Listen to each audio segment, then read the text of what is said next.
اعوذ باللہ من الشیطان الرجیم، بسم اللہ الرحمن الرحیم۔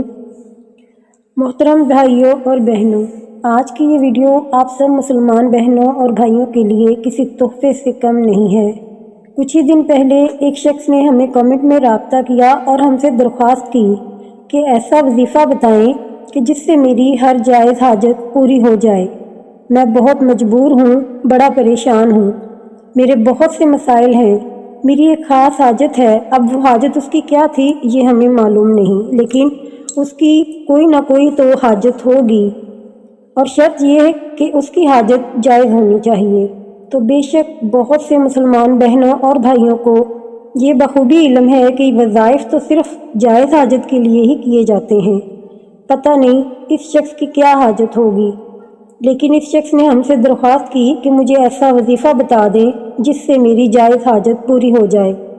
محترم بہن بھائیوں، آپ کے جو بھی مقاصد ہیں اسے سنا جاتا ہے، آپ کی پریشانی کسی کے اوپر بھی آ سکتی ہے، تو لہٰذا ان پریشانیوں اور مشکلاتوں کا حل صرف ایک ہی چیز میں ہے، اور وہ ہے اللہ کا ذکر۔ جو لوگ اللہ کے ذکر میں مشغول ہو جاتے ہیں، یقین کریں وہ اپنی زندگی میں خوشیاں پا لیتے ہیں۔ لیکن اللہ کو پانے کا، اللہ کا ذکر کرنے کا بھی ایک طریقہ کار ہوتا ہے۔ ایسا عمل کیا جائے جس سے اللہ رب العزت راضی ہو جائے۔ بے شک آپ کا کوئی بھی مسئلہ ہو، مدد کا تو کوئی بھی ذریعہ بن سکتا ہے۔ آپ کسی شخص سے بھی مدد مانگ سکتے ہیں، لیکن اصل مدد اللہ رب العزت سے ہی مانگنی چاہیے۔ بے شک ہر مشکل، ہر حال میں وہی مدد کر سکتا ہے، لیکن چونکہ اللہ رب العزت نے کسی نہ کسی کو وسیلہ بنایا ہوا ہے، کسی انسان کو بنایا ہے تو کہ کوئی بھی بن سکتا ہے، لیکن اگر پھر بھی ان سے مدد نہیں مل رہی 3 بار کہنے کے باوجود، تو پھر آپ اللہ کے آگے رجوع کریں اور اللہ سے رو رو کر، گڑ گڑا کر مدد مانگیں۔ آج ایسا ہی ایک منفرد وظیفہ آپ کو بتائیں گے۔ پیارے دوستو، اگر آپ سچے اور پکے ایمان کے ساتھ مانگتے ہیں تو آپ کو گارنٹی دیتے ہیں کہ آپ کی ہر کام میں مدد ہو جائے گی، کیونکہ یہ ایک ایسا کلام ہے جسے نبیوں نے مانا ہے، جسے نبیوں نے پڑھا ہے اور ان کی مدد ہوئی ہے۔ سوچنے کی بات ہے کہ آپ ہمارے بتائے گئے وظیفے پر اگر عمل کرتے ہیں تو فائدہ آپ کا یقینی ہے۔ وہ کلام کیا ہے آپ کے سامنے پیش ہے۔ اس کلام کو آیت کریمہ کہا جاتا ہے، اور دوسرا حضرت یونس علیہ السلام کی دعا کہا جاتا ہے۔ اب حضرت یونس علیہ السلام کی دعا کیوں کہا جاتا ہے؟ جب حضرت یونس علیہ السلام مچھلی کے پیٹ میں تھے، 40 دن وہ مچھلی کے پیٹ میں زندہ رہے۔ یہ اللہ کی قدرت ہے، اللہ کی شان ہے۔ تو ان 40 دنوں میں حضرت یونس علیہ السلام نے اللہ سے یہ آیت مبارکہ پڑھ کر دعا کی، اور یہ آیت مبارکہ حضرت یونس علیہ السلام کی دعا بھی اسی لیے کہی جاتی ہے کیونکہ حضرت یونس علیہ السلام نے یہ کلمات پڑھے تھے۔ تو لہٰذا ایسے کلمات جنہیں نبیوں نے مشکلات میں پڑھا، تو یہ آپ کے لیے فائدہ مند کیوں نہیں ہوں گے؟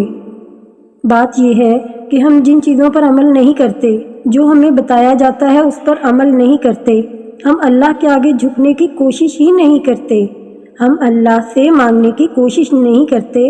اللہ رب العزت اپنے بندے سے اتنا پیار کرتا ہے کہ وہ تو خود فرماتا ہے، مجھ سے مانگو، اگر تیری کوئی رضا ہے، کوئی حاجت ہے، مجھ سے مانگ۔ اب یہ وظیفہ آپ کیسے کریں گے؟ اگر آپ کی بڑی سے بڑی کوئی حاجت ہے، تہجد کا ٹائم بہترین وقت ہے۔ اگر آپ اٹھ سکیں تو آپ نے یہ عمل لازمی کر لینا ہے۔ تہجد کے ٹائم آپ نے اٹھنا ہے، اور یہ ایسا وقت ہے جس میں اللہ رب العزت خود اپنے بندے سے پوچھ رہا ہوتا ہے کہ تیری کوئی حاجت ہے، تیری کوئی مراد ہے، تیرا کوئی مقصد ہے تو مجھے بتا، تیرے اس مقصد کو پورا کر دوں۔ تو اس سے آپ اندازہ لگا لیں یہ وقت کتنا اہم ہے۔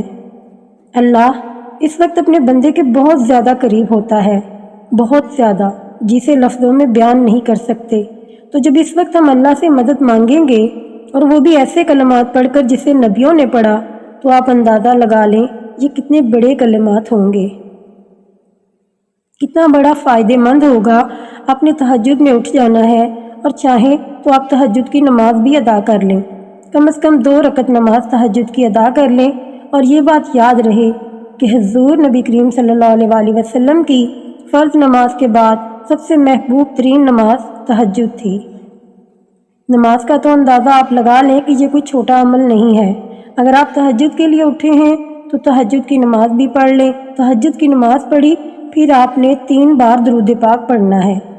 پھر آپ نے لا الہ الا انت سبحانک انی کنت من الظالمین یعنی آیت کریمہ کو 10 بار پڑھنا ہے۔ پھر آخر میں 3 بار درود شریف پڑھنا ہے۔ یاد رہے کہ جو آپ 10 بار آیت کریمہ پڑھیں گے وہ سجدے میں جا کر پڑھنا ہے۔ دوبارہ سے دہرا دیں، 3 بار آپ نے شروع میں درود پاک پڑھا، 10 بار آیت کریمہ پڑھیں گے اور وہ بھی سجدے میں جا کر، اور آخر میں 3 بار درود پاک پڑھ لیں گے اور دعا کے لیے ہاتھ کھڑے کریں گے۔ اپنی بڑی سے بڑی حاجت کو اللہ کے سامنے رکھیں گے، انشاءاللہ فائدہ یقینی ہے۔ محترم بہن بھائیوں، حضرت نعمان بن بشیر رضی اللہ تعالیٰ عنہ کہتے ہیں، میں نے رسول کریم صلی اللہ علیہ وآلہ وسلم سے سنا، آپ یہ حدیث بیان فرماتے تھے۔ آپ نے فرمایا، اور ان حلال و حرام کے درمیان کچھ شبہ والی چیزیں ہیں جنہیں اکثر لوگ نہیں جانتے، تو یہ جو شبہات سے بچ گیا اس نے اپنی عزت اور اپنے دین کو محفوظ کر لیا، جو شبہ والی چیزوں میں جا پڑا وہ حرام میں داخل ہوا۔ ایک بار درود پاک پڑھ لیں اور دعا کے لیے ہاتھ کھڑے کریں گے اور اپنی بڑی سے بڑی حاجت کو اللہ کے سامنے رکھیں گے تو انشاءاللہ اللہ پاک آپ کی حاجت پوری فرمائیں گے، آپ کی دعا قبول فرمائیں گے۔ دعا ہے اللہ تعالیٰ میرا سننا اور آپ کا سننا قبول و منظور فرمائے، آمین ثم آمین۔